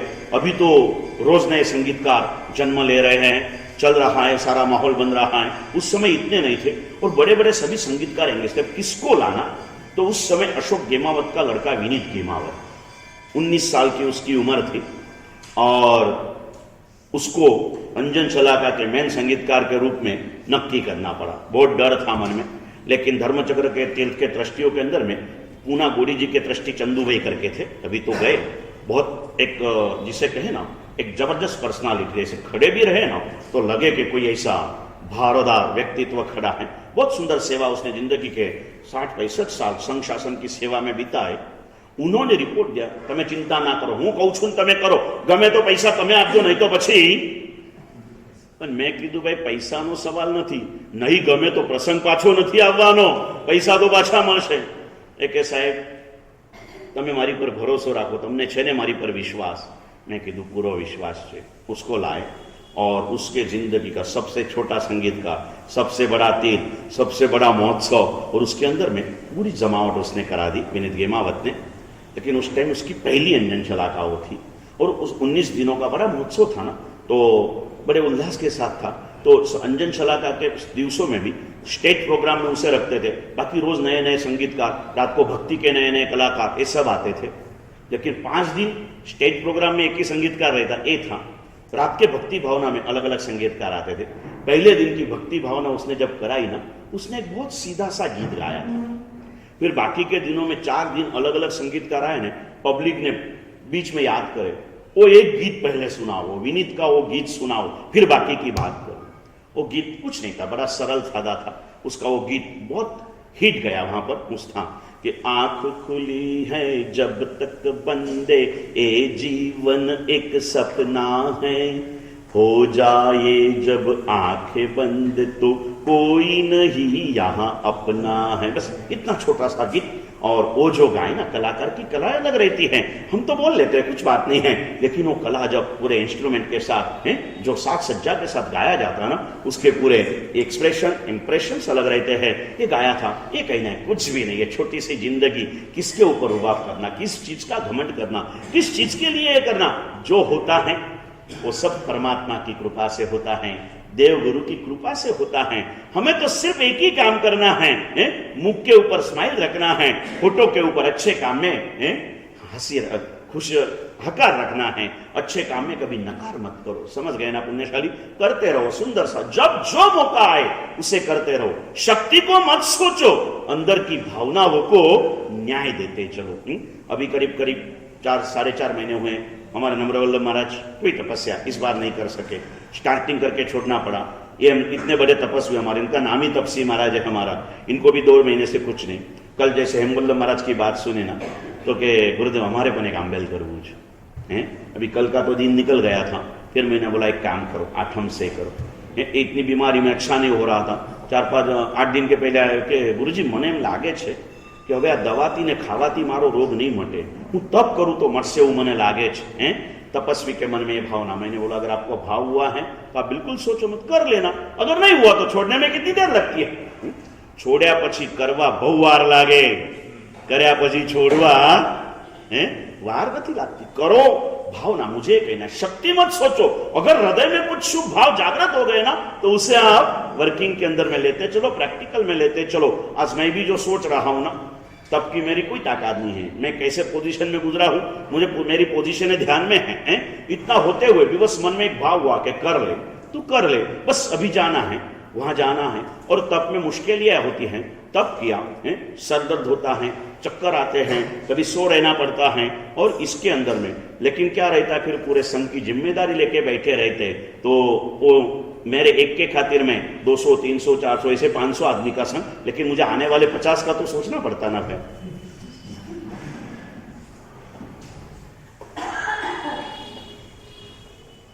ऐसा सोचते रहते, अभी अंदर जाऊंगा, मेरे सिर पर मेरे सिवाय किसी की जिम्मेदारी नहीं है। मैं भले मेरे जाप के समय के सिवाय सोया रहूं, सर दर्द होता है तो कपड़े से बांध कर रहूं, मैं पड़ा रहूंगा, लेकिन जो करना है वो करूंगा, क्योंकि जो भी भला बुरा होगा मेरा होगा, मेरे कारण किसी को कुछ मुश्किल ही नहीं आएगी। एक भावना रखी है, और श्रद्धा के साथ में जब करते हैं और अंदर की दुनिया में जब खो जाते हैं ना, तो अंदर की शक्तियां हमारी साथी बन जाती हैं। आते रहो, कुछ ना कुछ करते रहो, मैं कौन करने वाला, कुछ नहीं करना। समझ गए ना पुण्यशाली? करना है। उस दिन गणेश काका आए थे, मैं कीधु गणेश काका अभी वर्धमान नगर आना है, तो मैं कीधु इतवारी वाला आटलो सरस ચોમાસું કર્યું, આગળ આટલો મોટો પાછો મહોત્સવ કરવાનો છે, તો કીધું પોષ 10મીના અષ્ટમ વર્ધમાન નગર સંઘ તરફ સાહેબ નક્કી કરી દો, જાહેર કરી દેજો, થઈ જશે। મેં કીધું યાર કઈ રીતે અમને કહી દીધું? પછી કે ગુરુદેવ મેં મારા બધા કમિટી વાળાને કહી દીધું છે કે કોઈ પણ ગુરુ ભગવાન કંઈ પણ કે ના નહીં કરવાની। આપણાથી શું થાય છે કે જે થવાનું એ કોનાથી થાય છે? ભગવાનનું તો બેઠું પુણ્ય હોય, અને જે ગુરુ આયા હોય એના પુણ્યથી થાય છે। આપણે ના પાડીને શું કામ માટે અપયશ લેવાનો? આપણે તો હા જ પાડવાની। એટલે સંઘને પણ હા, સંઘે પણ હા પાડવાની। અને કાલે ઉઠીને હું કહી દઉં કે ભાઈ તમારે આ લાભ લેવા જેવો છે, આ કરવા જેવું છે, તો તમારે શું કહેવાનું? પર્સનલ લગભગ કોઈને કહેવાની આદત નથી। કોઈ ઘણી વખત કહી દે એટલે ક્યારેક કહીએ કે ભાઈ ચલો આ લેવા જેવું છે, ના પાડે ને તો પણ એની સાથેનો વ્યવહાર એટલો જ મીઠો અને ભાવ ભરેલો હોય. કોઈ દિવસ તારી અનુકૂળતા, તારા નસીબમાં લાભ નહીં લખેલો હોય ને તો શક્તિ હોવા છતાં તું લઈ શકે નહીં. લાભ લેવા માટે તારી પાસે શક્તિની જરૂર નથી, તારી પાસે ભાવની જરૂરત છે. और तेरा काल अगर परिपक्व नहीं हुआ है तो नजर के सामने आने पर भी तू उसे ले सकता नहीं है. जीवन के प्रवास के अंदर में ऐसी कई सारी चीजें, सिर्फ पैसे की बात को मत सुनो. तबका मौका आता है, कई लोग मिले, गुरुदेव બધો માહોલ જોયા પછી એમ થયું કે સાહેબ મેં થોડી હિંમત કરી હોત ને તો મારાથી ધર્મચક્ર બી થઈ ગયો હોત. કીધું કાંઈ વાંધો નહીં, ધર્મચક્ર ન થયો તો કાંઈ નહીં, હવે વર્ષિત બિપિનભાઈ કદાચ કરાવે. હવે એ વાત કાઢતા જ નથી, હું બોલું એટલા પૂરતું સમજાને. એ લોકો બહુ ડરી ગયેલા છે. डरना किसी के लिए, मैं क्यों ना बोलूं भाई. अगर 50 लोग 100 लोग 12-14 महीने के लिए रात्रि भोजन, अबॉक्स, कंदमूल, होटल, इन पापों से बच जाएंगे. करने वाले 100 रहेंगे, उनकी भक्ति करने वाले 200 रहेंगे, रोज उनकी सेवा में आने वाले 20-25 लोग रहेंगे. और वो जो पुण्य, वो जो परमाणु इस भूमि में क्रिएट होंगे ना, इस भूमि के इस वाइब्रेशन को तू क्या समझ पाएगा. तेरी बुद्धि की पट्टी इतनी छोटी सी, इस परमात्मा की शासन की गरिमा के हिमालय को तू क्या माप सकेगा. बस तू सिर्फ समर्पित हो जा. अगर तुझे कोई ऐसी ऊर्जा मिल जाए ना तो हिमशिलाएं पिघल के जैसे गंगा बन जाती है ना, तू भी गंगा की तरह बहते जा. इतना ही करना है. किसी के लिए भी है, किसी के लिए भी, अपने खुद के लिए हम समझे, कोई करे ना करे, मुझे तो करना है. भावधाराओं में कहना है, बात व्रत की चल रही है. जैनत्व की भूमिका को मजबूत रूप से पकड़ लो. रोज ये बातें आपसे मैं क्या कहना चाहिए. હું કહું લલિતભાઈ ચોયર કરે, ના સાહેબ આજ જરા મોડું થઈ ગયું હતું, ઘરાકી ઘણી હતી. અરે ઘરાક મોકલનાર ભગવાન છે, એ ભગવાનની આજ્ઞા તું નથી પાળતો તો તારે આજે મોકલીશ, કાલે તને કદાચ नहीं आवे. આજનું તારું પુણ્ય પતી જશે. अभी गया था एक घर के अंदर में, वहां पर मैंने छोटी सी प्रेरणा दी. लूनावत जी के यहाँ गया था पारडी में.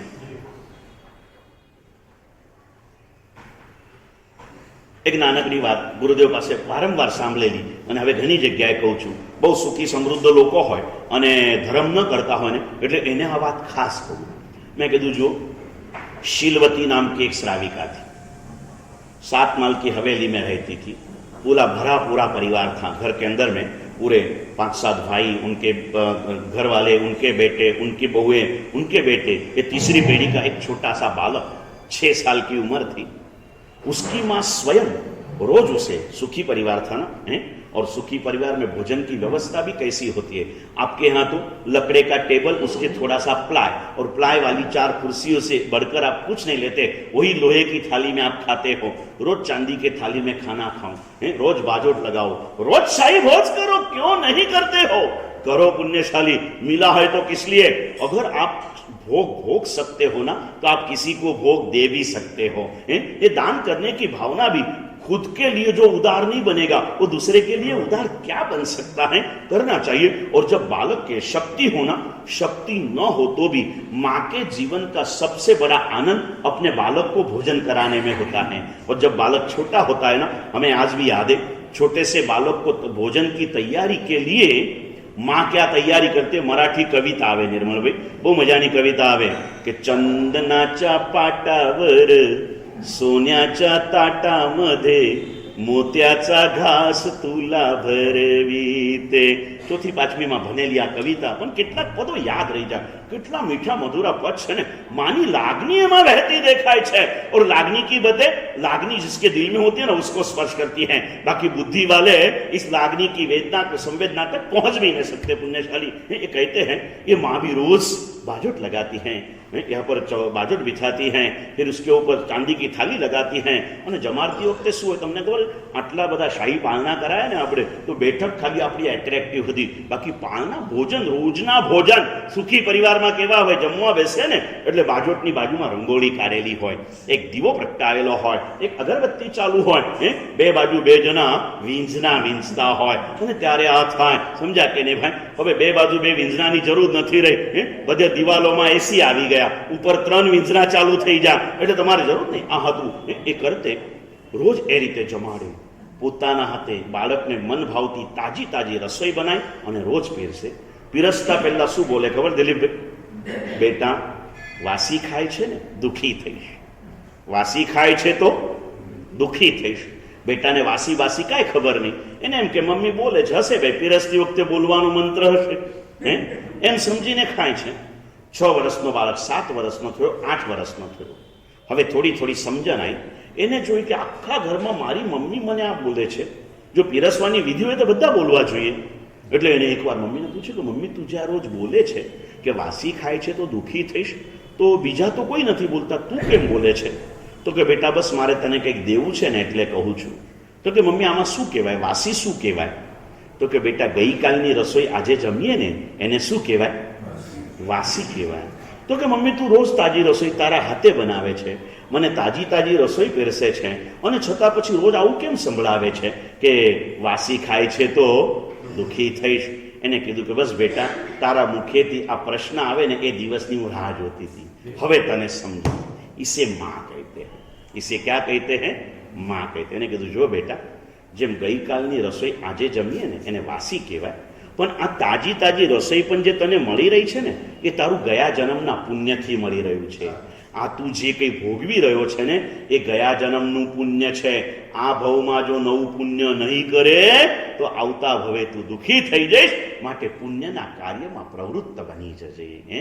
और इस छोटे से उपदेश ने उस बालक को भविष्य के अंदर में इस श्रमण जीवन तक पहुंचाया और सिद्ध दशा तक पहुंचा. शीलवती श्राविका का नाम था. कीजिए हम अपने आपकी माँ हम स्वयं बने, अपने पिता हम स्वयं बने. अब कौन हमारी माँ बाप बनेगा ना, हम स्वयं अपने माता पिता बने. अपनी चेतना से कहे कि नहीं वासी खाए छे तो दुखी थईश, निश्चित रूप से करो जो भी है चाहे जो हो, मैं भगवान की आज्ञा का पालन तो करूंगा करूंगा और करूंगा. जैनत्व की प्राथमिक भूमिका है ना जयेश भैया, जैनत्व की प्राथमिक भूमिका है. क्या है भूमिका? फिर से एक बार, रोज सुबह भगवान की पूजा करो, नौकासी का पचखान करो, कंदमूल का त्याग करो, रात्रि भोजन छोड़ दो, एक सामायिक करो और एक माला गिनो. इतना कम से कम जो करता है वो अपने आप में जैन के रूप में वास्तविक रूप में जैन है.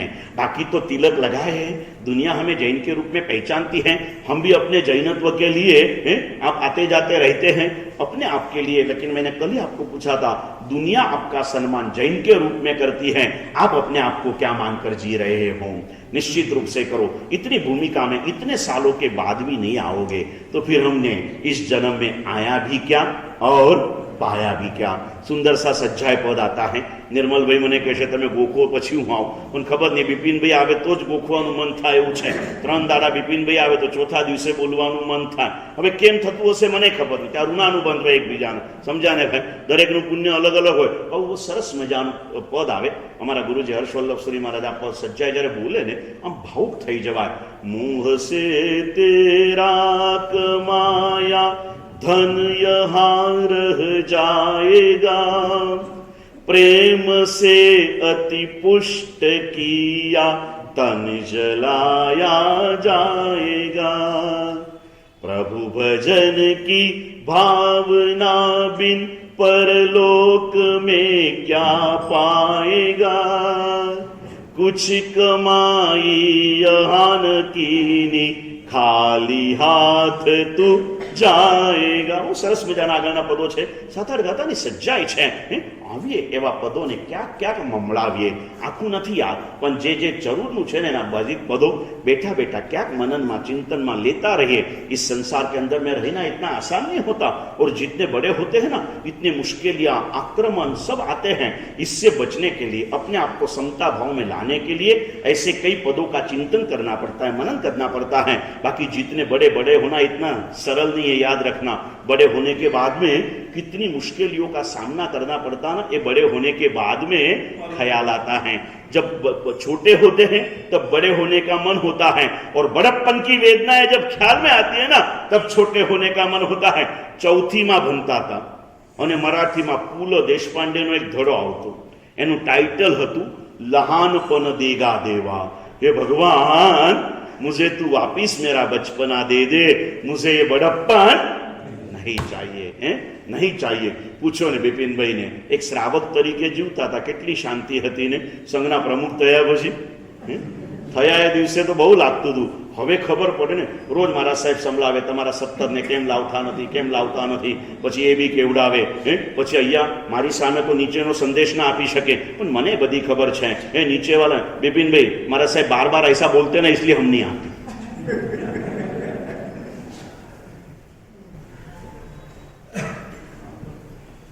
बोलना पड़े ऐसा क्यों करना? अरे आ मात्र ट्रस्टीने નથી લાગુ પડતું। ટ્રસ્ટી તો એક વ્યવસ્થા છે। ટ્રસ્ટીની વ્યાખ્યા વિશ્વસ્ત, જેને પ્રભુ અને પ્રભુના શાસન ઉપર વચન ઉપર विश्वास है ने, ये બધા ट्रस्टी है। संघ के अंदर में ये प्रमाद दशा है। क्यों? और यहाँ की बात नहीं है, ये जैसे बोलते हैं ना घर घर की कहानी, वैसे हर संघों की ये दशाएं हैं। फिर भी हम लोग हमारे पुरुषार्थ को कहीं छोड़ते नहीं हैं, नित्य निरंतर पॉजिटिव भावों के अंदर में झीलते रहते हैं और इसी के साथ आगे बढ़ रहे पुण्यशाली। निश्चित रूप से बढ़ना है, कुछ करना है और जैनत्व की भूमिका को अब पकड़ लो। अब यही बातों में हमें रुकना नहीं है, कुछ आगे बढ़ना है। जैन की कक्षा से श्रावक की कक्षा में अभी प्रवेश करना है। छोटे से 12 व्रत एकदम बेसिक लेवल में लेना है। 1 मिनट में आपको थोड़ी सी भूमिका समझा दूं और आज आपको मैं यहाँ से व्रत लेने के सोचने के लिए यहाँ से खुला करूं। ऐसे व्रत भंग के लिए नहीं। पहला व्रत क्या सुरेश भैया?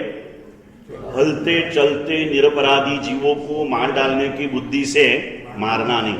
दूसरा व्रत झूठ नहीं बोलना। अभी झूठ बोले बिना तो खाना ही नहीं हजम होता ना, आदत ही ऐसी हो गई, झूठ तो दिन भर में बोलना पड़ता। फिर भगवान ने कहा देख एक काम करना, किसी की जान हानि हो, किसी की मान हानि हो, किसी की धन हानि हो, ऐसा झूठ मत बोलना। समझ गए ना? किसी की जान हानि, मान हानि और धन हानि हो, ऐसा झूठ नहीं बोलना सारी जिंदगी में। उसमें लिखा है पूरा।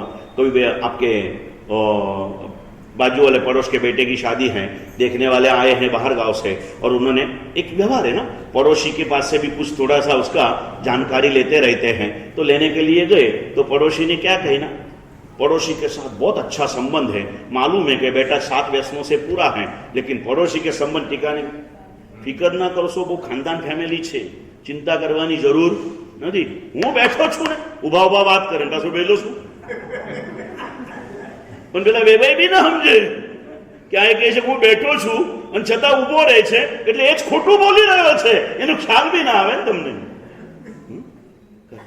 कभी कभार बच्चा बहुत अच्छा होता है, लेकिन आपका पड़ोसी से कुछ झगड़ा है, जो भाई મને એના બાબતમાં કંઈ પૂછતા નહીં, આપણે તો એના સાથે બિલકુલ ફાવતું જ નથી।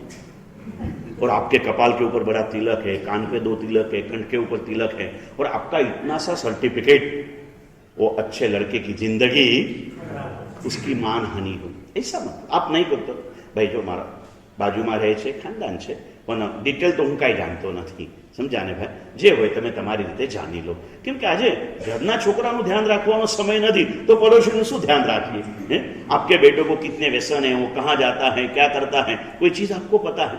घनी वार बाप दीकरो साथे वंदन करवा आवे ने એટલે પછી પેલા છોકરાને પૂછે કે કેટલામાં ભણે છે, કયા સ્ટેન્ડર્ડમાં ભણે છે, એટલે છોકરાએ ન સાંભળ્યું હોય ને એટલે બાપા એને પૂછે કે બેટા તું કયા સ્ટેન્ડર્ડમાં છે? એટલે મારે પહેલા પૂછવું કે તું બાપપણાના કયા સ્ટેન્ડર્ડમાં છે? જેને દીકરાનું શિક્ષણનું સ્ટેન્ડર્ડ ખબર નથી, એને પોતાના લાઈફનું સ્ટેન્ડર્ડ તપાસવું જરૂરી છે। તું બાપ બન્યો શેના માટે? તને તારો છોકરો શું ભણે છે એની ખબર ના હોય તો બાપ બન્યો શેના માટે? બાળકપણા બાપ બનતા પહેલા બી છે ને બધી ઘણી બધી જવાબદારી છે। પિતા એટલે સંસારનું કેટલું જવાબદારી ભર્યું સ્થાન છે। તમે શું સમજીને બેઠા? ખાલી એક બાળકને જન્મ આપી દીધો અને મમ્મી પપ્પા બોલતો બાળક થઈ ગયો એટલે તમે મા બાપ बनी गया ना। हर चीज के अंदर में, हर शब्द के पीछे उसका मर्म है, उसका कुछ ना कुछ गौरव है। इस शब्दों के गौरव को हमें समझना है। कोईनी मान हानि थाय, कोईनी धन हानि थाय, कोईनी जान हानि थाय, एवा झूठ बोलवा नहीं। आटलू ज करवानुं छे ने। बाकी वात वातमां मजाक मजाकनी अंदरमां तमे कही दो के ना कहूं, हूँ कही दो के रोहितभाई तमे करो ने काले आंबेल करो, ना साहेब माराथी थाय एवुं नथी, खोटું बोले छे, अठ्ठम करो ने आंबेल ना थाय, क्यांथी न थाय, थई शके एम छे कर, समझा के नहीं भाई? एम कही दे चाले। हूँ कही दो कि निर्मल भाई ने कही दो मैंने 5 लाख रुपया मारू एक काम चालू है, साहब मारी ताकत हती, ओला 45 लाख रुपया तू धजा छड़ाववा वापरे, मैंने 5 लाख में ना पाड़े छे, केम ने मारी पासे नथी वापरवा, साचुं बोल ने भाई। आवुं खोटुं बोलवानुं आनामां व्रतमां नथी आवतुं, एमां समझा ने। पण एमां कहेवानुं आवुं आपणे केटલું खोटું आखा दिवसमां बोलता होईए छे। त्यारे घरे होईए ने, घरे पेली घरवाળી के लो ने एक रोटली, ना ना आजे भूख ज नथी, केम के बहार कोकने कही राखेलुं होय અને એ પાછું ઘરે કહેવાયું આવું ખોટું તમે બોલતા હો, પણ વ્રતમાં અત્યારે આટલું જ લો. સ્ટાર્ટઅપ, કોઈની જાનહાનિ થાય, કોઈની માનહાનિ થાય, કોઈની ધનહાનિ થાય એવું જૂઠ બોલવું નહીં. ત્રીજું વ્રત છે ચોરીનું. લોકોમાં ચોર તરીકે ઓળખાય ને એવી ચોરી કરવી નહીં. કરાય કે ના કરાય? બાકી તમે ટેક્સની ચોરી કરતા હો, આતે કરતા હો, સમજ્યા કે નહીં? દેરાની જેઠાણીના દાગીના એકબીજાના લેવાના ક્યારે? હવે ઘરમાં સાથે રહેતા હોય તો હવે દેરાણીનું ઘર જુદું છે, જેઠાણીનું ઘર જુદું છે, કોઈએ કોઈના દાગીના લેવા મૂકવાનો કઈ પ્રશ્ન જ નથી આવતો. જે ખોસે પોતાનું ખોસે અને ચોરવા માટે જાગતા બી નથી. કાઢીને મૂક્યા એટલે સીધા લોકરમાં. ધર્મચક્રના પાલના વખતે કાઢીને લોકરમાં મૂક્યા હતા, હવે ધજાના દિવસે બહાર કાઢશે અને પછી બહુ બહુ તો વર્ષી ધબના પાલના દિવસે વચ્ચે ક્યાં હે? સમજ્યા ને ભાઈ? ક્યાં કરના? બસ લોકોમાં તમે ચોર તરીકે ઓળખાવો એવી ચોરી કરવી. ક્યાં વાંધો આવ્યો? ચોથું વ્રત છે સ્વદારા संतोष परस्त्री ग्रमण विरमण व्रत. कितनी खानदानी है, ऊंची खानदानी है ना अपनी. मनुष्य के अवतार में आए, जन्म जन्म की वो भावनाएं हैं, इसके कारण व्यवहार के अंदर में उचित समय पर उचित पात्र के साथ आपके जीवन को जोड़ दो. इसके सिवाय संसार में जो भी है वो मेरे भाई और बहन है. कौन है भाई? भारत मारो देश है ने सारा सौ भारतीय हमारा भाई अने बहन छे. समझ गए ना? संसार के व्यवहार चलाने के लिए एक पात्र से जुड़ना है, बाकी नहीं करना. बस व्यभिचार का सेवन नहीं करना है, इसका नक्की करना है, बाकी करना क्या है? और इतने तो खानदान निश्चित हो ना. आप व्यभिचार नहीं करते हो लेकिन व्रत नहीं लिया तो दुनिया भर के व्यभिचार की अनुमोदना का पाप रोज आपके सिर के ऊपर लग रहा है. तो स्वदारा में संतोष रखना है, बाकी का बाह्य जो है उसका त्याग करो और अपनी पत्नी के साथ के अंदर में नियम करो. यहाँ कुंवारे तो ऐसे पीछे एक बैठा हुआ हमारा बिपिन भाई का भतीजा, बाकी तो आज कोई कुंवारे नहीं दिख रहे. समझो कुंवारे हैं तो नक्की करो कि शादी के पहले निर्मल ब्रह्मचर्य का पालन करूंगा, शादी के बाद सदाचार बन के रहूंगा और अपने अंदर में भी महीने में 20 दिन 25 दिन जितना हो सके इतना ब्रह्मचर्य का पालन करूंगा. इस भाव के अंदर में चले जाओ. और अभी यहाँ तो मेरे सामने जितने भी बैठे हैं ना, ये सभी ने तो जावत जीव का ब्रह्मचर्य लेने का समय हो चुका है. After 45 that's all. अभी इसके आगे आप इस संसार की प्रवृत्तियों से आपको निवृत्त होना ही चाहिए. मैं एक गाम में बात करी बिपिन भाई કે સાહેબ ખાનગીમાં આવીને કે તમને કહું, મેં કીધું કે 45 વર્ષે બ્રહ્મચર્ય ઉતારવાના ક્યારે હતી? 16મા વર્ષે લગ્ન થતા હતા ત્યારે. કે અમારા લગ્ન જ 25 વર્ષે 30 વર્ષે થાય, પછી 45 વર્ષે કાંઈ નહીં, 65 વર્ષે તો ऊंचा. लेकिन 65 में भी ये भाव नहीं होते. करो कुछ नहीं, सदाचार का पालन करना, व्यभिचार नहीं, वेश्यागमन नहीं, परस्त्री गमन नहीं. इतना छोटा सा व्रत है, आप नहीं जाते हो, मैं आपके ऊपर भरोसा करता हूं. मेरे मुनि सूरत दादा के आप भक्त हो, उसकी पूजा करते हो, उसकी चरणरज मस्तक पे लेते हो, तो आपके मस्तक में इतनी विकृति तो नहीं होगी. शायद एक समय के अंदर में कुछ गलतियां हो गई हो तो उसको सुधार लो. नई गिल्ली नवो दाव. जो हुआ किस जाहिर में कुछ बोलना नहीं, करना है निश्चित रूप से करो. 5वें व्रत के अंदर में नक्की करना है इससे अधिक धन सभी रूप से मेरे पास में नहीं रहेगा. नक्की करो ना, 500 करोड़ થી વધારે નહીં જોઈએ. હા, અહીંયા 500 કરોડ મેં તમને કીધું ને, અહીંયા 5-5 હજાર કરોડની પાર્ટીઓ છે આપણે ત્યાં. તમે 500 करोड़ नक्की करो, 5000 करोड़ नक्की करो. 5000 करोड़ भी बोलने में बहुत बड़ा आंकड़ा लगता है ना, लेकिन नागपुर में तो एक के पास 5000 करोड़ है. दुनिया के अंदर में मिलियंस एंड मिलियंस डॉलर के अंदर में रोज के ट्रांजैक्शन हो रहे हैं. आप बाकी सबसे बच जाओगे, आपसे अधिक से अधिक. ये तो इतना समझाने के लिए दिया. एक नक्की करो, इससे अधिक नहीं होना चाहिए, ये नक्की करो. छठे के अंदर में नक्की करो कि भाई भारत के बाहर जाऊंगा नहीं. बेटा परदेश रहता है, साल भर में एक बार जाने की छूट, बाकी जाऊंगा नहीं. फिर बीमारी के कारण जाना पड़े तो छूट. जो भी छोटी सी छूट लगती है उसे लेके भी एक बार व्रत के अंदर में आ जाओ. मैं कीधुं ने भाई, एक बार सादी टिकિટ લઈને રિઝર્વેશન ના ડબ્બામાં પ્રવેશ કરી લો, પછી મારા જેવા ટીસી ને કંઈક તમે 100 રૂપિયા ખવડાવી દેશો ને એટલે તમને શ્રાવક જીવનની સીટ ઉપર બેહાડી જ દઈશ. चिंता करवानी जरूर. जैनत्व की टिकિટ ले लो, व्रत ले लो, एक बार प्रवेश कर दो. 7મામાં કાંઈ નથી, ભક્ષા વક્ષના વિવેક કરવાના છે. બે આટલા ના અભક્ષ ખાઈશ નહીં, કંદમૂળ ખાઈશ નહીં. ખાવું છે તો નક્કી કરો કે ભાઈ 360 દિવસની અંદરમાં આટલાથી વધારે કંદમૂળ ખાઈશ નહીં, આટલાથી વધારે રાત્રિ ભોજન કરીશ નહીં. કંઈ ના કંઈ એકવાર નિયમની અંદરમાં પ્રવેશ કરો. 8માની અંદરમાં અનર્થ દંડ વિરમન છે, જે કરવાથી સંસારનું કે આત્માનું કોઈ કાર્ય સિદ્ધ થતું નથી. એવા કામો છોડી દો, કંઈ કરવાનું નથી ને વાંચો એને થોડું. બહુ ઇઝીલી કાર્ય इसके अंदर में नक्की करो कि दिवस में 24 કલાકથી વધારે मोबाइल नहीं જોવું.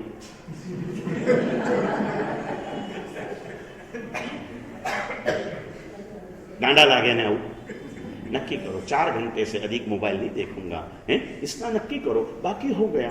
फिर कोई कामकाज की बात अलग है, शौक के खातिर नहीं देखूंगा, इतना तो नक्की कर सकते हैं ना, और इससे ज्यादा आप देखते भी नहीं हो तो करो नक्की इतना है। ये अनर्थ दंड का हो गया। 90 के अंदर में सामायिक है, नक्की करो महीना में कम से कम 5 सामायिक तो करीश है। न થઈ શકે મને કહો તો કરા, તકલીફ શું છે? એમને કલાકો સુધી બેસી રહો છો, करो ने एक सामायिक, कितनी महिमा है इसकी। फिर देशावगासिक व्रत, कुछ नहीं, 12 महीने में एक बार देशावगासिक करूंगा। देशावगासिक में कुछ नहीं, सुबह शाम के 2 प्रतिक्रमण करना, इन बिटवीन में 8 सामायिक करना, उस दिन एकादशी का पचखान करना, वैसे पौषध, लेकिन पौषध जैसा नहीं, उपाश्रय में ही रहना, सिर्फ एकादशी के लिए घर पे जाना, और ऐसे करके 12 महीने में एक बार देशावगासिक व्रत करूंगा, 12 महीने में एक पौषध करूंगा 11वां व्रत, और 12 महीने में एक बार अतिथि संविभाग व्रत करूंगा। आ सुधीर जेवा આટલી નાની ઉંમરમાં કરી શકે તો તમે હવે ઠેઠ પહોંચવા આવ્યા, પ્રભુના ધામ સુધી પહોંચવા આવ્યા, ત્યાં સુધી વ્રતની અંદરમાં પ્રવેશ નહીં કરો તો કેમ ચાલશે? और सुधीर ने मुझे कहा था, उसने कर भी लिया है, अतिथि संविभाग व्रत वर्षे एक बार ललित भाई अतिथि संविभाग व्रत है। હવે તમારે આ રાજુભાઈ ને સાથે લેવાના, તનસુખભાઈ ને સાથે લેવાના, મુકેશભાઈ જોતા રહી જાય, લલિતભાઈ કરી જાય, સમજ્યા કે નહીં ભાઈ? પાછળ વાળો આગળ નીકળી જાય ને આગળ વાળો જોતો રહી જાય, આ તો સંસાર છે, ચાલ્યા करे। 12 महीने में एक बार अतिथि संविभाग व्रत करते भी हो तो नियम के साथ करो। अतिथि संविभाग में कुछ नहीं करना, एक दिन 24 घंटे का पूरा 24 उपवास के साथ का पौषध करना, और दूसरे दिन एकासना करना। एकासना करते समय जो अगर कोई गुरु भगवंत हाजिर है तो उन्हें बुला के, उन्हें गोचरी ओरा के फिर एकासना करना, और गुरु भगवंत हो या ना हो एक साधर्मिक को साथ में खाने के लिए बुलाना। अगर गुरु भगवंत आ गए तो गुरु भगवंत ने जितनी चीजें आपके घर से ओरी उतनी चीजों के ऊपर ठाम चौव्यार एकासना करना। गुरु भगवंत नहीं है तो आया हुआ साधर्मिक जो है वो जितना खाता है उसके उतने द्रव्य से एकासना करना। फिर अपने खाने के लिए गुरुदेव का आग्रह नहीं करना, समझ गए ना? ऐसे 12 व्रत, छोटे से व्रत है, डिटेल बात कभी कर लेंगे आगे, अभी थोड़ा सा समय, अभी 5 दिन मेरे पास में पुण्यशाली, रविवार शनिवार 14 सिद्धि योग में इस पीठिका की साधना के अंदर में प्रवेश करने का मनोरथ आज तक तो बड़े उल्लास के साथ आगे बढ़ रहे पुण्यशाली। और इसके लिए आपको अभी भाव हो जाए, संघ की व्यवस्था के साथ आप फूल पाकड़ी अपेक्षा कहता हूं, दर्शन वल्लभ श्री नाम है, एक जैन शासन के आचार्य, आप सभी की हित के लिए ये साधना के अंदर में जब प्रवेश कर रहे हो तो थोड़ा वो ये भी हमारे श्रावक जीवन के सुकृतों के अंदर में एक विशिष्ट कक्षा का सुकृत है पुण्यशाली। आप अपने लिए लाख खर्चा करो, 10 लाख खर्चा करो, और गुरु भगवान की साधना में एक आंशिक सहयोगी बन जाओ ना, उसका पुण्य करोड़ों के गुणाकार से मिलता है पुण्यशाली। जिसकी भावना हो, निश्चित हुआ है तो होना ही है, समझ गए ना? अभी ये कोई रुकने वाला नहीं है, लेकिन यथाशक्ति होने पर भी अगर आप आपका समर्पण नहीं दे रहे हो तो बार बार ऐसा मौका मिलेगा नहीं, समझे ना? फिर घना पछी कैसे बेटा बेटा अमित भाई कैसे यार आ ચોમાસામાં ઘણો ખર્ચો થઈ ગયો છે, આવતા ચોમાસામાં આચાર્ય મહારાજ આવવાના જ છે, તો આવતા ચોમાસામાં આપણે લાભ લઈ લઈશું।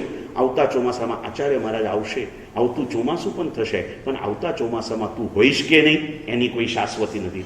તું છે, આજે તારી બધી અનુકૂળતા છે, કાલે કેવા સંયોગો પલટાઈ જાય કઈ કહેવાય નહીં, ખબર નહીં। આવતીકાલે કોણ મુખ્યમંત્રી બનશે ખબર નથી, હે સમજ્યા ને ભાઈ? અને પછી તારી આખી ટાંડી આ ટ્રમ્પ આવી ગયો તો કેટલા બધા હલચલ આખી દુનિયામાં મચાવી દીધી છે ને, એ મહારાષ્ટ્રમાં કાલે કોણ મુખ્યમંત્રી બનશે ખબર નથી। तुमचा देवा भाव आला तर काहीतरी देवादार बनवून जाईल, समजलं का नाही? हा, बनी શકે ભાઈ, આવું કઈ ના કઈ થશે, આ કરવાનું છે, કોણ આવશે બધું કાલે ખબર પડી જશે। એટલે કાલે શું થશે એની કાંઈ ખબર નથી। આજે જે થઈ શકે એને આજે કરી જ લેજો, પૂછી જજો। કદાચ તમારી કઈ ઓછી અનુકૂળતા, બિપિનભાઈને કહેવાનું, બિપિનભાઈ મારું નામ ઠામ નહીં આપતા પણ આ पेटिकामनी अंदर में मैंने आटलो लाभ जरा आप ही देजो, समझा कि नहीं? और ऐसे लाख रुपये बिपिन भाई के पास जरा जमा हो गए ना तो उनका टेंशन थोड़ा कम हो जाएगा, समझ गए कि नहीं? नहीं तो फिर अभी ना तो बोल नहीं सकते, मैं तो कर रहा हूँ और पूरा खर्चे का नहीं आया अंदाज, तो घर से तो रोज नहीं डालता ना आदमी, लेकिन संघ है और संघ में कोई काम कभी रुका नहीं है, रुकता नहीं है और रुकने वाला भी नहीं है। बड़े भाव के साथ ये साधना, फिर से कहता हूं, एक अद्भुत लाभ है। सूर्य मंत्र की साधना लोग लाखों रुपये से संपूर्ण लाभ लेते। अब फूल पाकड़ी अर्पण आपका भाव हो तो जरूर करके लाभ लेना, व्रत के माध्यम में आगे बढ़ना, और कल आना ही है तो थोड़ा समय पे आने का पुरुषार्थ करना। आप ही अगर 9:45 को आया तो मेरे को 9:15 हो जाते हैं, तो 9:30 बजे आकर के लेकिन 9:15 का टाइम है, आप आपके इस घड़ी में 9:15 फिट करो तो आप 9:30 तक पहुंच पाओगे। निश्चित रूप से समय पर पधारो। मैंने तो 5 जन आया, मैंने मेरा चालू कर दिया था, और जो भी आए उसको देना है। समय पर पधार के समझ को प्राप्त करके हम अपने जीवन को उजाले। यही भावनाओं के साथ परमात्मा की बातें के हार्दिक भावों से क्षमा याचना।